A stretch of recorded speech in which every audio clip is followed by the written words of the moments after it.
ఆంధ్రప్రదేశ్లో విద్యారంగాన్ని అంతర్జాతీయ స్థాయికి తీసుకువెళ్లేందుకు నారా లోకేష్ గారు ప్రణాళికలు సిద్ధం చేస్తున్నారు, ప్రయత్నం చేస్తున్నారు. అందులో భాగంగానే స్కిల్ ఆడిట్ను చేయబోతున్నారు అంటూ ఒక వార్త ఇప్పుడు సోషల్ మీడియాలో చక్కర్లు కొడుతున్న నేపథ్యంలో ఈ స్కిల్ ఆడిట్ ఏంటి, స్కిల్ ఆడిట్ ఎలా చేయబోతున్నారు అనేది మనం విశ్లేషణ చేసుకుందాం. ప్రస్తుతం మనతో పాటున్నారు ప్రముఖ రాజకీయ విశ్లేషకులు, ప్రముఖ సీనియర్ జర్నలిస్ట్ సిఎస్ రావు గారు. సార్తో మాట్లాడదాం. సార్ నమస్తే. సార్ నమస్తే. ఆంధ్రప్రదేశ్లో విద్యారంగాన్ని అంతర్జాతీయ స్థాయికి తీసుకువెళ్లేందుకు నారా లోకేష్ గారు ప్రణాళికలు సిద్ధం చేశారని, అందులో భాగంగానే స్కిల్ ఆడిట్ చేయబోతున్నారు అంటూ ఒక వార్త వచ్చింది.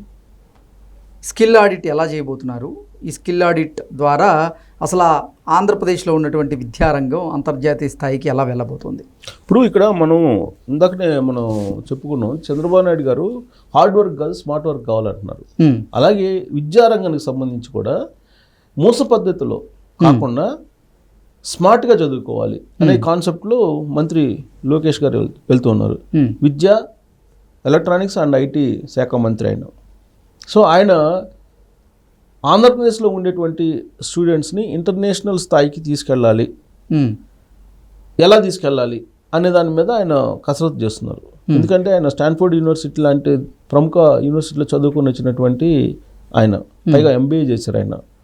మనకి విదేశాల్లో మనం చూసుకుంటే విదేశీలలో జర్మనీ కానీ లేదంటే యుఎస్ కానీ కెనడా ఎడ్యుకేషన్ కానీ వీటన్నిటిని కనుక మనం చూస్తే ఇప్పుడు మనం చూస్తున్నట్టు బుక్స్ పట్టుకొని కుస్తీ పట్టరు, కుస్తీ పట్టే పరిస్థితి ఉండదు అక్కడ. అవును, ఆ లెర్నింగ్ అంతా డిఫరెంట్గా ఉంటుంది అక్కడ.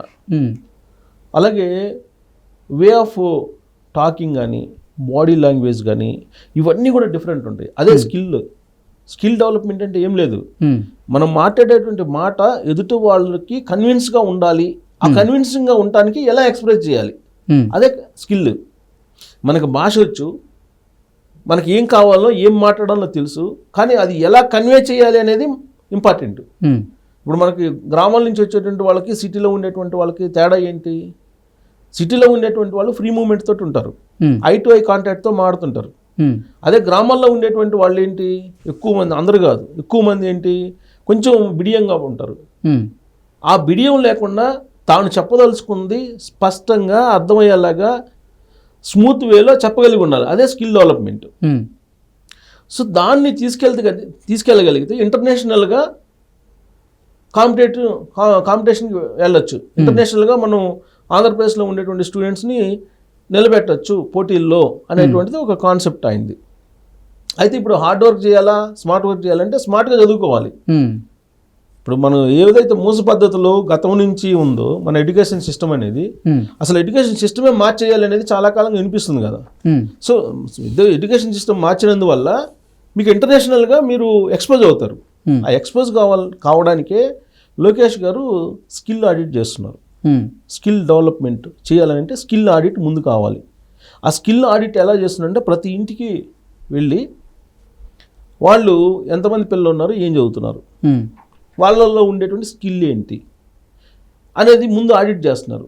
ఆడిట్ చేసిన తర్వాత వాళ్ళ సర్టిఫికేట్స్, సంబంధిత క్వాలిఫికేషన్ ఉండేటువంటి సర్టిఫికేట్స్ కూడా అప్లోడ్ చేస్తున్నారు. అప్పుడు మీకు ఒక చోటకు ఇన్ఫర్మేషన్ వచ్చేస్తుంది. ఇన్ఫర్మేషన్ ఒక చోటకు వచ్చినప్పుడు ఆ డేటా మొత్తాన్ని అనలైజ్ చేయడం ద్వారా ఎవరు ఏ స్కిల్ తోటి ఉన్నారు, వీళ్ళని ఏ కంపెనీకి ప్రమోట్ చేయొచ్చు అనే దాని మీద ఒక స్పష్టత వస్తుంది. దాన్ని బట్టి యూనివర్సిటీలకు ప్రమోట్ చేయాలి అనేటువంటి కాన్సెప్ట్ తోటి ఇప్పుడు లోకేష్ గారు ఉన్నారు. ఆ బాధ్యతను ఎవరు తీసుకున్నారు? ఐబిఎం, ఇన్ఫోసిస్ తీసుకుంది. ఐబిఎం, ఇన్ఫోసిస్ తీసుకుని రంగంలో దిగి ఇప్పుడు స్కిల్ అసెస్మెంట్ కానీ స్కిల్ ఆడిట్ కానీ చేస్తూ ఉన్నారు, స్కిల్ డెవలప్మెంట్ చేయడానికి. సో కాబట్టి ఇది జరిగితే కనుక రాబోయేటువంటి రోజుల్లో ఆంధ్రప్రదేశ్లో నిరుద్యోగం అనేది ఉండదు, ఉండే అవకాశమే లేదు. ఎందుకంటే ఒక్కోళ్ళకి ఒక్కో స్కిల్ ఉంటుంది. మన వేదాలు కానీ లేదంటే మన పురాణాలు కానీ ఏది చేసినా, లేదంటే ఆధ్యాత్మిక కోణంలో ఆలోచించినా, లేదంటే మనం సైంటిఫిక్గా ఆలోచించినా కానీ ఏ ఇద్దరి ఆలోచనలు ఒకలా ఉండవు, ఏ ఇద్దరి ఫ్యూచర్స్ ఒకలాగా ఉండవు, డిఫరెంట్గా ఉంటాయి. కాకపోతే ఇక్కడ వెనకబట్టడానికి కారణం ఏంటంటే పిల్లలందరినీ డాక్టర్లు లేదా ఇంజనీర్లు ఇదే చేస్తారు జనరల్గా ఎక్కువ మంది పేరెంట్స్. అది కాదు అని చెప్పేసి ప్రొఫెసర్స్ చెప్పినా, ఎవరు చెప్పినా, కన్సల్టెన్సీ వాళ్ళు చెప్పినా, ఎడ్యుకేషనలిస్టులు చెప్పినా కానీ వింటారు, కానీ ఎవరు అమలు చేయరు. యాక్చువల్గా బ్యూటిఫుల్ మెథడ్ ఏంటంటే నేను కూడా లెక్చరర్గా పనిచేశాను కొన్ని రోజుల పాటు స్టార్టింగ్లో జర్నలిజానికి రాకముందు 1-2 సంవత్సరాలు పనిచేశాను. ద బ్యూటిఫుల్ సిస్టమ్ ఏంటంటే మీరు అబ్జర్వ్ చేస్తే కొంతమందికి సోషల్ అంటే ఇష్టం, హిస్టరీ అంటే బాగా ఇష్టం, కొంతమందికి మ్యాథ్స్ అంటే ఇష్టం, మరి కొంతమందికి సైన్స్ అంటే ఇష్టం. అలా కాదు అని చెప్పి సైన్స్ ఇష్టం ఉన్నోడికి హిస్టరీ కనుక చెప్పదలుచుకుంటే హిస్టరీకి పో, నువ్వు ఆ సివిల్స్ రాయి, నువ్వు ఐఏఎస్ కావాలని చెప్పి లేదా ఐపీఎస్ కావాలని చెప్పి పేరెంట్స్ కనుక తోస్తే ఆ క్లాస్లో పోయి అతను నిద్రపోతాడు. అదే ఇంట్రెస్ట్ ఉన్న సబ్జెక్ట్ తీసుకెళ్తే ఇంట్రెస్ట్గా చదువుతాడు. అంటే ఒక్కొక్కరికి ఒక్కొక్క స్కిల్, ఒక్కొక్క సబ్జెక్ట్ మీద ఇంట్రెస్ట్ ఉంటుంది. అది ఐడెంటిఫై చేయటంలో ప్రాథమికంగా వైఫల్యం చెందుతున్నారు విద్యారంగంలో. మీకు బ్రెయిన్ మ్యాపింగ్ అని ఒకటి ఉందండి, వెరీ సింపుల్. అది బ్రెయిన్ మ్యాపింగ్ అని ఉంది. ఆ బ్రెయిన్ మ్యాప్ అనేది చేస్తే 12 years లోపలికి చేయాలి.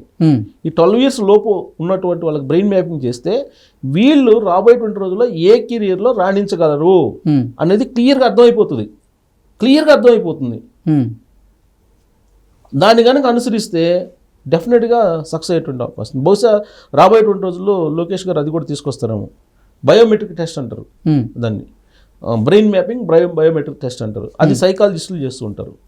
దానికి సంబంధించి సైకాలజీలో అదొక భాగం. అది చేసి ఇప్పుడు ఎలాగో స్కిల్ అసెస్మెంట్ చేస్తున్నారు, స్కిల్కి సంబంధించిన డెవలప్మెంట్కి పంపిస్తున్నారు, వాళ్ళు స్కిల్ ఆడిట్ చేస్తున్నారు. సో ఇదంతా చేసిన తర్వాత డెఫినెట్గా ఎవరిని ఏ కెరీర్లో పంపించాలి అనేది కనుక వీళ్ళు అరెస్ట్ చేసి ఆ కెరీర్కి కనుక పంపించగలిగితే అసలు హై ఎండ్కి వెళ్ళిపోతారు. ఇప్పుడు వీళ్ళ ప్లాన్ ఏంటి, స్కిల్కి సంబంధించి స్కిల్ ఆడిట్ చేసి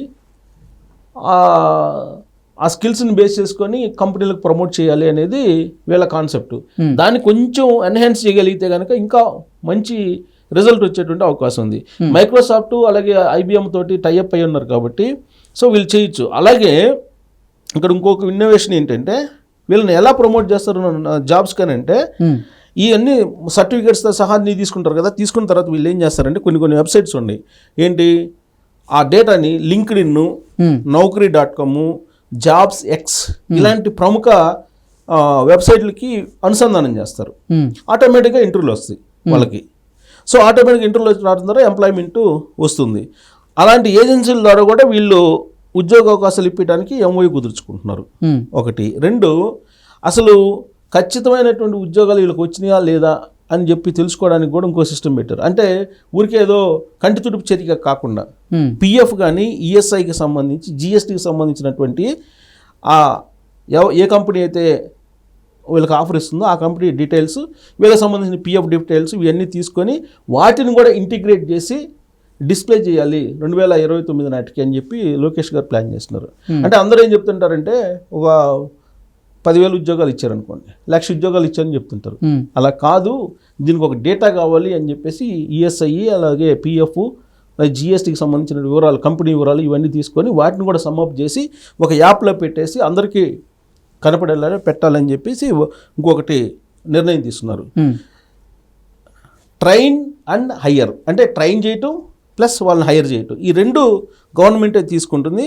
దీనికి ఇది యూనివర్సిటీలో సెంటర్ ఆఫ్ ఎక్సలెన్స్ ద్వారా శిక్షణ ఇచ్చేందుకు ఐబిఎం అలాగే మైక్రోసాఫ్ట్ కంపెనీలు అంగీకరించాయి ప్రాథమికంగా.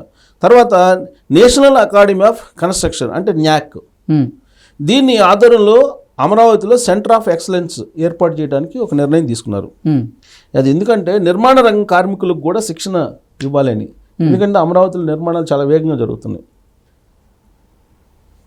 సాధారణంగా నిర్మాణ రంగంలో ఉండేటువంటి వాళ్ళు అన్ట్రైన్డ్ పీపుల్ ఉంటారు, కానీ వాళ్ళకు కూడా ట్రైన్ చేసి ఎల్ఎన్టీ వాళ్ళకి అప్పచెప్పాలి అని చెప్పి ఎల్ఎన్టీ వాళ్ళతోటి టైఅప్ అయ్యారు. ఓకే. తర్వాత ఈ నిర్మాణ రంగం చాలా ఎక్కువ స్పీడ్గా వెళ్తుంది. ఓమ్ క్యాప్ అనే దాని ద్వారా విదేశాల్లో ఏమేమి కోర్సులు డిమాండ్ ఉన్నాయి, ఏ దేశాల్లో డిమాండ్ ఉన్నాయి తెలుసుకొని యూత్ని అక్కడ పంపించడానికి ప్రయత్నం చేస్తున్నారు. ప్రస్తుతం జర్మనీలో నర్సింగ్ సంబంధించినటువంటి స్టాఫ్కి డిమాండ్ ఉంది. వాళ్ళకు కూడా ట్రైనింగ్ ఇచ్చి ప్రభుత్వ నర్సింగ్ కళాశాలలో వాళ్ళని జర్మనీ పంపించడానికి చేస్తున్నారు. సో మొత్తం మీద ప్రభుత్వ పాలసీకి లోబడి అమరావతిలో స్కిల్ డెవలప్మెంట్ యూనివర్సిటీని ఏర్పాటు చేసి దాని ద్వారా ఈ ప్రోగ్రామ్స్ అన్నింటినీ దాని గొడుగు కిందకి తీసుకొచ్చి చేయాలనేటువంటి ఒక పెద్ద ప్రణాళికను, పెద్ద సిస్టమ్ని తయారు చేస్తున్నారు లోకేష్ గారు.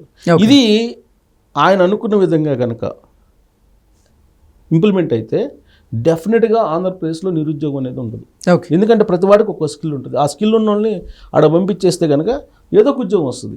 ఓకే. సో ప్రతి వాళ్ళకి హై ఎండ్ ఉద్యోగం రాదు కదా, నీ కెపాసిటీ నీ స్కిల్ని బట్టి నీకు ఉంటుంది. సో కాబట్టి అక్కడ రాబోయే రోజుల్లో ఒక విద్యా వ్యవస్థలో ఒక పెద్ద విప్లవం మంత్రి లోకేష్ గారు తీసుకురాబోతున్నారని చెప్పి ఈ ప్రయత్నాలని బట్టి మనం అంచనా వేసుకోవచ్చు. Okay sir, thank you so much. Thank you.